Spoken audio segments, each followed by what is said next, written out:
Boa tarde, Tom. Boa tarde a você que está nos assistindo. A gente começa com uma notícia triste. Um homem de 42 anos morreu após sofrer um mal súbito aqui em Vitória da Conquista. O fato aconteceu em uma academia na Avenida Frei Benjamin. O que se sabe é que ele estava se exercitando em uma esteira quando acabou passando mal. O SAMU 92 chegou para fazer o atendimento, tentou reanimá-lo, mas não conseguiu, né? O homem acabou morrendo ainda dentro da ambulância. A gente não sabe realmente qual era o estado de saúde dessa vítima do mal súbito, se ele sofria algum tipo de patologia, mas serve então de alerta para você que quer se exercitar de uma forma consciente, procurar uma ajuda médica, procurar um atendimento médico antes de iniciar qualquer atividade física. A gente muda de assunto agora para falar sobre a greve da UFBA. Depois de 4 meses, ela finalmente chegou ao fim. Os técnicos administrativos já estão trabalhando. Por enquanto, o movimento ainda é tranquilo lá no campus, aqui no campus de Vitória da Conquista, e as aulas voltam no dia 19. Veja na tela. Eu estou aqui com representantes da PUB e também dos técnicos administrativos aqui da UFBA em Vitória da Conquista. A greve que foi histórica, né? Foi cerca de 4 meses, foram 130 dias para ambas categorias. Primeiro conversando com Vinícius Gonzalez, que é representante da PUB. Conta aqui pra gente, como é que foi esse contexto de greve? Uma greve histórica, como eu citei agora há pouco. Nós tivemos 130 dias de greve, uma das maiores greves da UFBA, provavelmente de todo o país também. E nós estamos já com uma série de reivindicações junto ao governo que vem desde a greve de 2012, que o acordo assinado, muitas coisas o governo não cumpriu, né? Então, entre nossas reivindicações, nós temos a questão da reposição salarial, que é a reposição das perdas inflacionárias para o período, que teve uma inflação maior do que tinha sido prevista. Nós temos, do que foi acordado em 2012 não foi cumprido, a reestruturação da carreira, a passagem dos aposentados que hoje são adjuntos, mas poderiam ser associados, que é um dos níveis da carreira também, que eles não foram contemplados, né? Nós temos também as lutas gerais, que é a questão dos aumentos dos benefícios em relação ao auxílio creche, auxílio educação, auxílio transporte, que eles estavam congelados já há bastante tempo, mas essa é uma luta de todos os servidores públicos federais, não apenas das universidades. É um número extenso de reivindicações e a gente percebe que foi uma negociação um pouco mais difícil mesmo. Ainda vai demorar um pouquinho para voltar aquele ritmo da universidade, afinal foram 4 meses. Como é que vai ficar essa questão dos alunos e das aulas? Nossas aulas retornam agora dia 19, segunda-feira. Nós temos em torno de 4 a 5 semanas para terminar o primeiro semestre de 2015 e aí com isso nós temos que refazer o calendário para os próximos anos. Então nós imaginamos talvez de 2 a 3 anos para conseguir retomar as atividades normais, com as aulas começando em março. Bom, a gente vê que o movimento ainda é tranquilo. Eu vou conversar também com ele aqui, justamente que é o Romilson Aragão, que é representante, é técnico administrativo e representante também do movimento. Vocês já voltaram às atividades, a gente vê ainda um movimento tranquilo na UFBA, mas como é que foi esse contexto em relação à greve, no sentido de vocês? Já voltamos às nossas atividades normais, estamos retomando aos poucos. E a nossa questão foi uma questão geral dos servidores públicos, né? A questão do índice, que é a pauta geral do Serviço Público Federal, que é como o Vinícius falou, que a gente conseguiu avançar muito pouco com o governo. A crise, eles alegaram a todo momento que a crise prejudicava uma negociação mais efetiva. Conseguimos um avanço que foi a questão do aumento plurianual, que eles queriam dividir esse aumento em 4 anos, nós conseguimos reduzir para 2.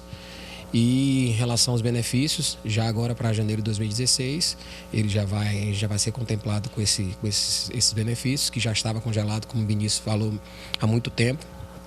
E a gente avançou muito pouco na nossa pauta específica. Para o pessoal de casa entender um pouco, porque os professores a gente fica fácil de entender que em relação às aulas. Quando a gente fala técnicos administrativos, qual é a responsabilidade de vocês aqui dentro da universidade? O que isso influencia no funcionamento da UFBA? A gente tem toda a parte administrativa, a parte acadêmica e a parte de laboratórios, que é as aulas de laboratório. Então, toda essa parte realmente fica prejudicada. Os processos não dão andamento, a parte administrativa, a questão de pagamento de fornecedores e a parte de aulas de laboratório, elas ficam paralisadas. Mas agora o pessoal pode ficar tranquilo que a rotina já está de volta. Agora sim, agora a gente voltando aos poucos, voltamos na última quinta-feira, já arrumando a casa e a partir de agora esperar o retorno dos professores e dos alunos para a gente dar seguimento ao trabalho. Diante de todas essas reivindicações aí durante a greve, a categoria já se dá por satisfeita, pelo menos por enquanto? Por enquanto sim, mas a gente sabe que não foi o que a gente almejava. A gente vinha com perdas desde 2012. Foram pautas que não se esgotaram e veio se arrastando durante todo esse tempo. Então, assim, a gente entendeu que era o momento de parar estrategicamente, mas voltaremos com força numa próxima greve para poder a gente, pelo menos, diminuir o nosso prejuízo, que é grande. Pessoal, ninguém muda de vida sem uma educação de qualidade. E é isso que a Unip lhe oferece. Professores qualificados, educação de qualidade e preço justo. Tá duvidando? Pois preste atenção nesse recado que eu tenho para você. Na Unip você faz sua graduação num grupo educacional presente em diversas cidades do Brasil, numa estrutura completa e pagando mensalidades a partir de R$ 169. É isso mesmo que você ouviu, mensalidades a partir de R$ 169. É a melhor relação custo-benefício do mercado. E sabe o melhor de tudo? Na Unip você sabe exatamente quanto vai pagar por todo o seu curso e termina sua graduação sem dívidas e preocupações, pronto para enfrentar todos os desafios do mercado de trabalho. As inscrições para o vestibular da Unip são gratuitas e podem ser feitas através do site www.aquivocépode.com.br. Se quiser mais informações, ligue agora mesmo para o 0800 725 0045 e tire todas as suas dúvidas. O que você está esperando? Para se perguntar o que é necessário para mudar de vida? Inscreva-se agora mesmo. Venha para o Unip, aqui você pode. Paradinha agora para um momento de reflexão com o pastor Marcelo Amorim. Boa tarde a todos que acompanham o Balanço Geral. É sempre com muita fé que nós pedimos a Deus em seu favor. Eu falo nós porque eu sei que há milhares de pessoas que acompanham esta programação. Tá aí o nosso zap, você pode pedir aí a sua oração, tá certo? Vamos falar com Deus, pedir o socorro que vem do alto. Nosso Deus e nosso Pai, em o nome do Senhor Jesus, meu Deus, o Senhor disse, tudo que pedis em oração, crendo, recebereis. Eu te peço pelos aflitos, sofridos, angustiados, aqueles que agora, neste momento, unem a sua fé e precisam de um socorro, que esse socorro venha chegar. Que essa pessoa seja livre, tire essa angústia, essa tristeza, esse medo que está dentro dela e sustenta com teu Espírito. Abençoa esse copo com água. Quando essa pessoa beber do mesmo, que ela seja abençoada. Em nome do Pai, do Filho e do Espírito Santo. Amém. Graças a Deus. Beba do seu copo com água. E tome posse aí da bênção, tá bom? Nesse domingo, às 7 da manhã, às 9h30 da manhã e às 18 horas. Às 15 horas, a cura dos vícios, tá bom? Eu aguardo por você então. Fica aqui o nosso abraço. Que Deus abençoe a todos. Tchau, tchau. Vamos falar agora sobre o Lomantão. Vocês vão ver como é que vai ficar a reforma ali do estádio, que está prevista para finalizar ainda no fim deste ano. O estádio Lomanto Júnior está fechado para a reforma. Segundo o secretário de Cultura, Turismo, Esporte e Lazer do município, a empresa responsável pela obra já está na cidade. Uma empresa totalmente experiente, que fez 11 arenas pelo Brasil afora, e que bom que numa concorrência de licitação venceu a empresa com essa experiência. E para a cidade é importante porque garante uma qualidade nos serviços executados. A ordem de serviço foi assinada no final de setembro. São quase R$950 mil investidos na reforma. A troca do gramado é uma das mudanças mais esperadas aqui para o estádio. Esta grama que vocês estão vendo vai ser totalmente retirada e substituída por um novo gramado já utilizado nas grandes arenas no Brasil para a Copa do Mundo. E este campo vai ficar bem mais pertinho do público. São 15 metros de aproximação da arquibancada. Melhoria nos sistemas de drenagem e irrigação também serão feitas, além de uma nova pista de corrida com 8 raias. O secretário ainda explica que as obras no estádio podem gerar empregos temporários no município. Não tenha dúvida, a equipe não pode trazer, por exemplo, serviço braçal, trazer lá do Rio de Janeiro, de onde eles são, para cá, não justifica. Então, eles já, na frente de trabalho, já estão contratando aí as pessoas para fazer esse serviço braçal. As construtoras da cidade que com a parte de terraplanagem, de máquinas e equipamentos também, eles contratam na cidade, então gera esse emprego na cidade. E os equipamentos específicos que eles trazem, por se tratar de uma empresa que tem um know-how na área, eles trazem os equipamentos específicos também que já estão na cidade. A previsão é de que o Lomantão esteja pronto ainda este ano. Final de dezembro, tudo pronto. É o prazo máximo que eles deram, pela experiência que eles têm, a gente acredita que isso será realizado, porque eles já fizeram várias arenas, como eu disse anteriormente, e têm experiência e expertise no ramo. Deixa eu mandar meu alô aqui, a gente está cheio de recadinho. Um alô para Rael de Itapetinga, que sempre nos acompanha, está sempre telefonando também para falar do nosso programa. Um abraço para Zé Silva e seu Moisés aí do bairro Lomanta, Itabuna. Um abraço, obrigada pela sua audiência, hein? Um alô também para a cidade de Jequié, bairro Joaquim Romão, pessoal do Jequiézinho, quem estiver nos assistindo, Um abraço, muito obrigada pela sua audiência também. Um abraço também para Barra do Choça, para Poções, para Planalto. Você sabe que eu já morei em Planalto, né? Conheço muita gente lá. Um abraço também para o pessoal de Itapetinga e para a galera do Sul, extremo sul do estado, que nos acompanha, né? Porto Seguro, Eunápolis, Itabuna e região aí que sempre nos acompanha. Eu vou aproveitar também para pedir a sua participação, que é muito importante para a gente. Ligue no 3429-6203. 3429-6203 é o telefone aqui da nossa produção. Você pode dar a sua sugestão de pauta. Tem também o e-mail, é o balancogeralconquista@recordcabralha.com.br e o nosso Facebook. Vai lá curtir nossa página, gente. Estão sentindo falta da participação de vocês. É o Record Conquista, muito fácil de encontrar. Agora a gente vai para um breve intervalo. Não sai daí, é um instante só.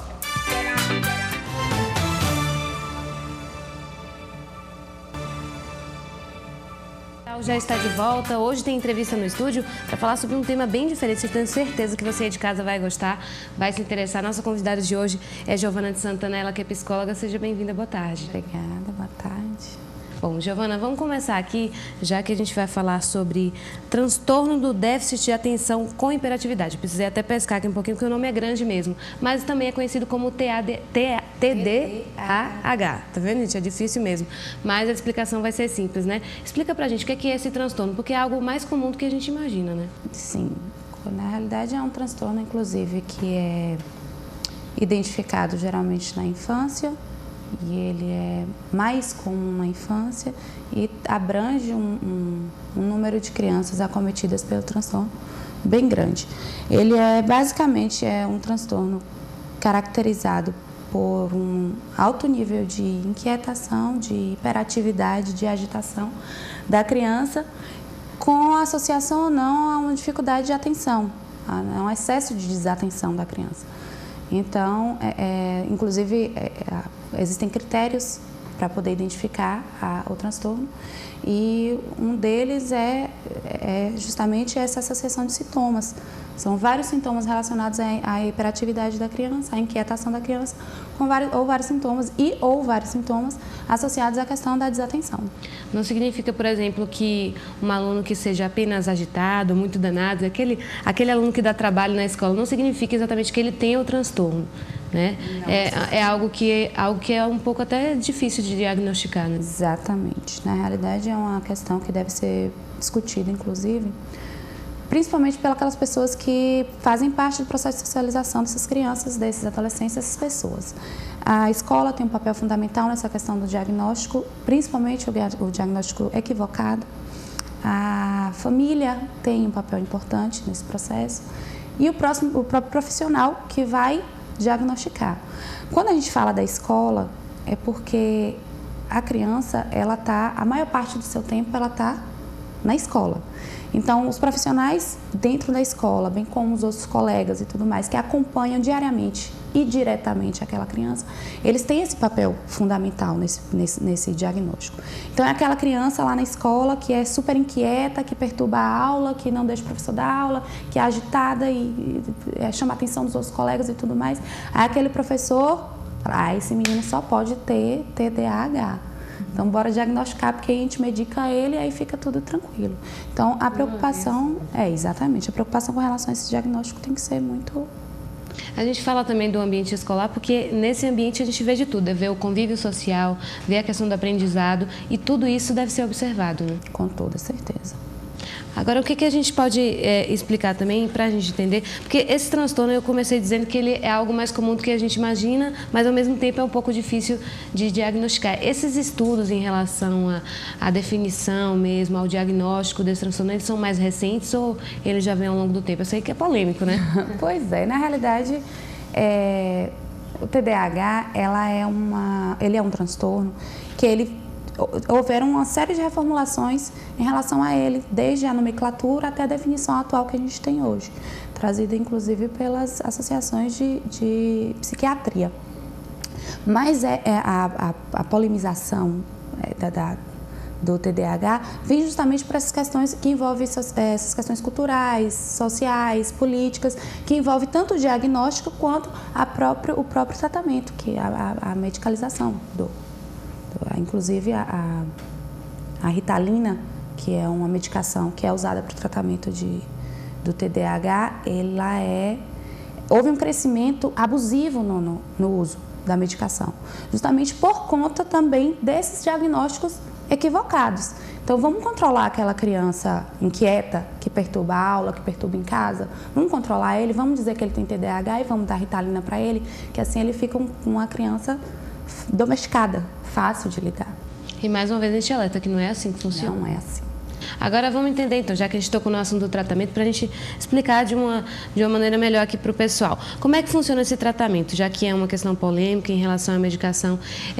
Pode ter um medicamento que é a Ritalina, como você citou, ou pode ter também o próprio atendimento psicológico também pode ajudar, a família também deve colaborar muito, né? Como é que funciona isso? Exato. Na realidade, assim, uma coisa que eu gosto muito de destacar é que nada é exato, nada é exato para tudo. A gente não pode generalizar absolutamente nada. Cada caso vai ser Cada caso é um caso. Então, quando a gente fala de tratamento, a gente tem que primeiro diagnosticar, para depois a gente pensar no tratamento. São crianças diferentes, em situações diferentes, que trouxeram, que apresentaram o transtorno por motivos diferentes. Basicamente, o transtorno, ele tem fatores biológicos, fatores genéticos e fatores psicossociais. Então, a forma como a criança vai apresentar aquele transtorno, ela é individual para cada um. A forma como ele vai ser diagnosticado é individual para cada um. Sendo assim, o tratamento também é individual para cada um. Lógico que tem que ter uma parceria entre família, escola, o próprio profissional que vai trabalhar com aquela criança, mas a gente não pode dimensionar um tratamento específico para todos, porque cada caso é um caso. O que vai além dos medicamentos, no caso, então, são pontos alternativos que podem ajudar. Exatamente. Com certeza a psicoterapia ajuda bastante, a própria família em tomar conhecimento da situação global para poder saber lidar com aquela situação, para poder saber lidar com aquela criança. Então, assim, esse tipo de problema a gente deu muito exemplo aqui com criança, porque realmente é na infância onde ele normalmente é diagnosticado, né? Embora tenham vários estudos recentes que trazem o diagnóstico do TDAH na fase adulta, embora seja um conteúdo muito recente, a Associação Americana de Psiquiatria, inclusive, traz esse diagnóstico na fase adulta só em 1980. Então, do ponto de vista de evolução, de saúde, de psicopatologia e tudo mais, é uma coisa muito recente. Então, a gente não tem nada concreto ainda. Existem, inclusive, pessoas profissionais que discordam. Esse problema, esse transtorno, ele pode afetar na vida social, afetar em mais o quê? Pois é. As consequências do TDAH, se ele não for bem direcionado, ele pode trazer uma série de consequências no que se refere ao próprio processo de socialização da criança. Porque vai afetar na escola, vai afetar no processo de aprendizagem, vai afetar na própria socialização. É uma criança inquieta, é uma criança que não para dentro da sala, é uma criança que tem dificuldade de focar no conteúdo que está sendo colocado dentro da sala de aula. Então, se esse transtorno ele se estende até a fase adulta, chegar lá ele também tem as consequências disso, até na própria vida laborativa dele. Porque ele vai trazer prejuízos para o trabalho, vai trazer prejuízos para a academia, se de repente ele está na faculdade e não conseguiu superar os sintomas do transtorno, enfim. As consequências, se elas não forem bem tratadas, os sintomas não forem bem tratados, as consequências vão ser bem diretas do processo de socialização mesmo. A gente termina então a nossa conversa, né? Foi muito bom esse esclarecimento e a gente fez toda a conversa mesmo para esclarecer e ao mesmo tempo alertar. O alerta que fica é para que o pessoal tenha esse cuidado, procure o profissional em caso de dúvida e a gente aqui te agradece a presença. Tá Eu bom? que agradeço. Joia, então. Nosso Balanço Geral fica por aqui. Amanhã tem mais ao meio-dia com o Tom Ribeiro e 1h40 aqui direto de Vitória da Conquista. Eu espero você, hein? Até lá. Corre ligeiro, menino, ligue a televisão no Balanço Geral.